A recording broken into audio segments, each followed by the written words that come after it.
Avez-vous déjà eu l'impression, à un moment donné, que la vie s'est heurtée à un mur proverbial, vous laissant apparemment coincé en plein milieu du voyage de votre vie? Vous êtes-vous déjà demandé comment continuer à avancer quand vous avez l'impression de rester immobile? Sachez que vous n'êtes pas seul dans ces sentiments. En fait, c'est souvent dans ces moments de pause que nous découvrons nos plus grandes forces, notre résilience cachée et notre potentiel inexploité.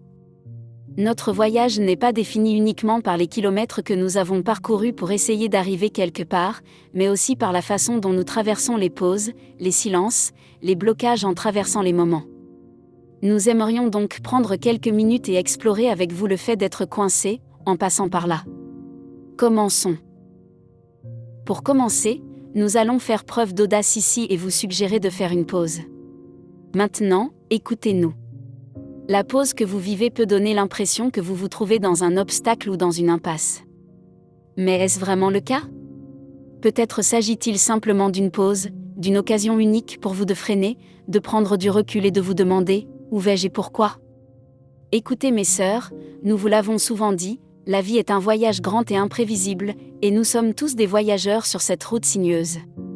Rien dans aucun de nos voyages ne s'est déroulé en ligne droite, sans encombre, n'est-ce pas? Bien sûr que non, nous avons tous dû faire face à des rebondissements et avons inévitablement rencontré des défis inattendus en cours de route.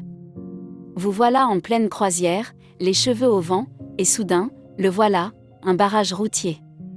Une pause. Un moment où la vie vous lance une courbe, arrête vos rêves et vous vous retrouvez immobile, en plein milieu de votre propre histoire. Frustrant, non? Eh bien, voyez-le de cette façon. Imaginez que vous êtes sur un sentier de randonnée. Vous avez marché pendant des heures, le chemin devient raide et difficile, comme la vie, non? Puis tout d'un coup, le sentier se stabilise et le voilà, une vue à couper le souffle. Vous pouvez vous précipiter devant, les yeux rivés sur la prochaine pente, le prochain kilomètre que vous devez parcourir pour atteindre votre destination, ou vous pouvez faire une pause, reprendre votre souffle et absorber la beauté qui vous entoure. Les défis de la vie sont comme ce virage inattendu sur la route, ou ce chemin escarpé et éprouvant qui semble surgir de nulle part. Il nous donne une chance de faire une pause. Prenez un moment pour réfléchir au voyage, aux collines que vous avez conquises et aux vallées que vous avez traversées. C'est l'occasion de revoir votre carte, peut-être même d'envisager de vous lancer dans un autre itinéraire. Mes sœurs, la vie est vraiment une question de voyage. C'est comme un roman, une histoire riche et captivante qui n'est pas uniquement définie par l'intrigue seule, mais également façonnée par la croissance des personnages et les rebondissements inattendus de l'histoire qui la rendent intéressante. Pensez simplement à votre livre préféré, ou même à votre film ou émission de télévision préférée. Ce n'est pas seulement la destination, la fin qui la rend inoubliable pour vous, c'est le voyage de la chose, les hauts, les bas, l'évolution du personnage, les rebondissements imprévus de l'intrigue, les déceptions, les victoires et les moments heureux pour toujours. De la même manière, nos vies sont façonnées non seulement par les destinations que nous atteignons en cours de route, mais aussi par tous les moments de la vie entre les destinations, tous les lieux intermédiaires où nous rassemblons force, résilience et perspicacité. Ce sont des jalons. Pensez de cette façon, les jalons sont comme les chapitres de notre histoire.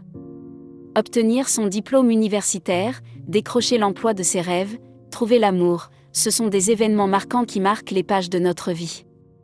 Mais la véritable richesse de nos histoires réside dans les espaces entre ces chapitres. C'est dans les moments quotidiens, les victoires tranquilles et les leçons apprises face aux défis. Peut-être que pour vous, il s'agissait d'atteindre un objectif de carrière tant recherché. Oui, c'est une réalisation importante, un chapitre dont nous pouvons être fiers. Mais qu'en est-il de l'espace entre cette réalisation et le prochain objectif? Ce n'est pas un espace vide, mes chers, il s'agit d'être rempli de petites victoires, de compétences perfectionnées, de relations entretenues et de résilience acquise. C'est là que se déroule le véritable récit de votre vie. Restez avec moi quelques minutes de plus, mes sœurs, car je veux simplement vous laisser le dessus. Pour tous ceux qui voient où elle se trouve comme un point négatif, pas une pause, et qui ne sentent pas avoir le pouvoir d'avancer, permettez-moi de vous rappeler que vous avez un super pouvoir. Nous les femmes, nous en sommes toutes atteintes. Et c'est la résilience. Je ne crois pas qu'il y ait une femme sur cette planète, en ville ou au village, qui ne fasse pas preuve de résilience, et je peux le prouver. Avez-vous déjà dû rebondir après l'adversité, vous adapter aux défis et surmonter les difficultés de la vie? Avez-vous serré les dents et enduré quelque chose de vraiment difficile, surmonté un sérieux revers, un stress ou un traumatisme, pour en ressortir plus fort et plus capable? Avez-vous développé au fil du temps un ensemble de compétences psychologiques et émotionnelles qui vous permettent de conserver une attitude positive, de faire face aux facteurs de stress et de persévérer face à l'adversité, etc. Avez-vous simplement survécu au milieu de tout cela et malgré tout? Eh bien, ma sœur, c'est la résilience. Mes chers amis, il ne s'agit pas d'éviter les difficultés ou les moments difficiles, mais plutôt de développer la capacité d'affronter ces difficultés et ces épreuves de front et de les surmonter avec un sentiment de force et de flexibilité. Déterminé à le faire et déterminé à y survivre, et à bien y survivre. C'est le premier Thanksgiving sans mon père, décédé l'année dernière. Ma mère est partie depuis un moment maintenant et mon unique enfant est également décédé. Pourtant, je fais la fête avec la famille qu'il me reste. Écoutez-moi, mes chers, le but n'est pas simplement d'endurer ce à quoi vous êtes confrontés, mais de tirer cette chose par la queue et de la jeter au sol. La résilience ne consiste pas seulement à rebondir après quelque chose, il s'agit de rebondir. Ces moments de blocage et de pause deviennent le catalyseur d'une transformation personnelle. C'est comme un muscle, vous ne réalisez pas sa force tant que vous ne l'avez pas mis à l'épreuve. De la même manière, vous ne pourrez peut-être pas pleinement comprendre votre résilience jusqu'à ce que vous soyez confronté à un obstacle.